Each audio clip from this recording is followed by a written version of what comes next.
सूरजपुर नाम का एक छोटा सा गांव था। उस गांव के पास एक बहुत बड़ा और घना जंगल था। गांव के लोग उस जंगल से थोड़ा डरते थे, क्योंकि वहां अक्सर अजीब अजीब आवाजें सुनाई देती थीं।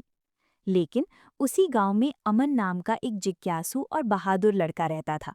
अमन को जंगल में घूमना बहुत पसंद था।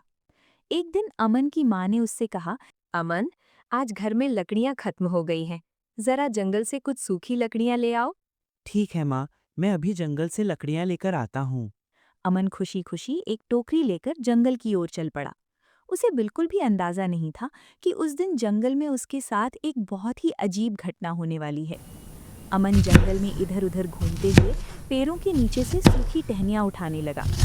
लकड़ियां इकट्ठा करते-करते वो धीरे-धीरे जंगल के अंदर काफी दूर तक चला गया। उसे समय का बिल्कुल भी पता नहीं चला। थोड़ी देर बाद सूरज ढलने लगा और जंगल में अंधेरा फैलने लगा। अचानक अमन ने चारों तरफ देखा और घबरा गया। उसे समझ ही नहीं आ रहा था कि गांव का रास्ता किस तरफ है। चारों तरफ सिर्फ घना जंगल और ऊंचे ऊंचे पेड़ थे। हवा चलने से पेड़ों की परछाइयां और भी डरावनी लग रही थीं। तभी अचानक झाड़ियों के पीछे से एक अजीब सी आवाज सुनाई दी। अमन का दिल जोर जोर से धड़कने लगा। वो धीरे धीरे पीछे हटने लगा। तभी झाड़ियों के पीछे से एक बड़ा सा जानवर बाहर आया। वो किसी भेड़िए जैसा दिखता था, लेकिन उसकी आंखों में गुस्सा नहीं बल्कि गहरा दुख दिखाई दे रहा था। अमन डर गया और पीछे हटने लगा। अगर तुम पास आए तो मैं पत्थर मार दूंगा।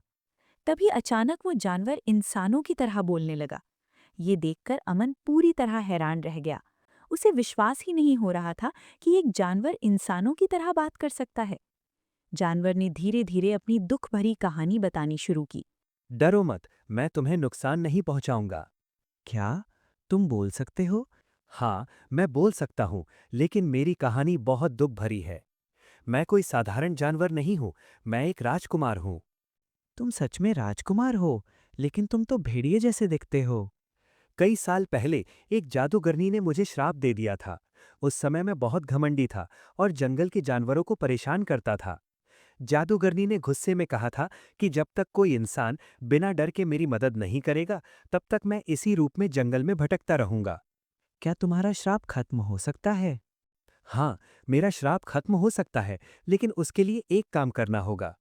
जंगल के बीच एक जादुई पत्थर है। उसी पत्थर में मेरे श्राप की शक्ति छिपी है। अगर वो पत्थर टूट जाए तो मैं फिर से इंसान बन सकता हूँ, लेकिन सावधान रहना, उस पत्थर की रखवाली एक खतरनाक दानव करता है। अगर जादुई पत्थर टूट जाए तो तुम फिर से इंसान बन जाओगे। तो चलो, हम अभी उस पत्थर को ढूंढते हैं। दोनों जंगल के और अंदर की तरफ चल पड़े। कुछ देर चलने के बाद वे एक बड़ी गुफा के सामने पहुंचे। गुफा के अंदर से डरावनी आवाजें आ रही थीं। अमन का दिल तेज धड़कने लगा, लेकिन उसने हिम्मत नहीं हारी। दोनों धीरे धीरे गुफा के अंदर गए। गुफा के बीचों बीच एक चमकता हुआ जादुई पत्थर रखा था। उसी के पास एक विशाल और डरावना दानव सो रहा था।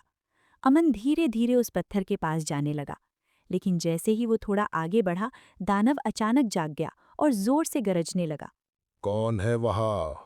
किसने मेरी गुफा में आने की हिम्मत की? तुम दोनों यहां क्या कर रहे हो? कोई भी इस जादुई पत्थर को नहीं छू सकता। भाग जाओ यहां से, नहीं तो मैं तुम्हें खत्म कर दूंगा। तुम लोग मुझसे बच नहीं सकते। दानव उन्हें देखकर बहुत गुस्सा हो गया और उनकी तरफ दौड़ पड़ा। अमन डर गया, लेकिन उसने हार नहीं मानी।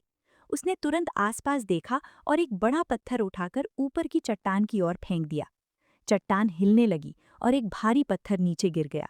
वो पत्थर सीधे जादुई पत्थर पर जा गिरा और जोर की आवाज के साथ जादुई पत्थर टूट गया।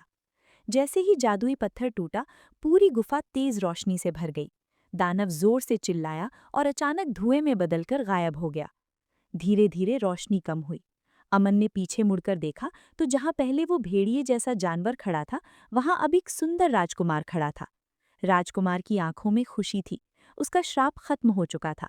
उसने अमन का धन्यवाद किया और कहा कि आज उसकी बहादुरी की वजह से वो फिर से इंसान बन पाया है। राजकुमार ने अमन को सुरक्षित उसके गांव के रास्ते तक छोड़ दिया। गांव पहुंचते ही अमन की माँ उसे देखकर बहुत खुश हुई। अमन भी मुस्कुरा रहा था, क्योंकि उस दिन उसे समझ आ गया था कि सच्ची बहादुरी डर ना होने में नहीं, बल्कि डर के बावजूद सही काम करने में होती है।